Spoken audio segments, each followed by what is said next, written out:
Ini adalah fakta yang korang kena tahu tentang gajah. Gajah mamalia darat terbesar di dunia. Seekor gajah Afrika jantan boleh mencecah 6 tan.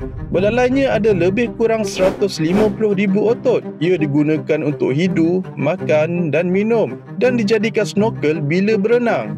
Tapi tahu tak, gajah langsung tak boleh berpeluh. Jadi dia sejukkan badan dengan telinga dan mandi lumpur.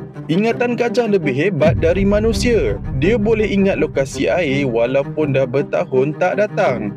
Gajah juga berkabung bila kehilangan ahli keluarga. Gajah betina membawa anak dalam kandungan selama 22 bulan. Ia tempoh terpanjang bagi mana-mana mamalia. Gajah membantu buka laluan dalam hutan dan sebarkan biji benih melalui najis. Apabila habitat semula jadi mereka hilang, gajah memasuki ladang, merosakkan tanaman dan menimbulkan ketegangan dengan komuniti tempatan. Mereka bukan sekadar haiwan liar, tetapi penjaga untuk keseimbangan alam sekitar yang kita semua bergantung padanya.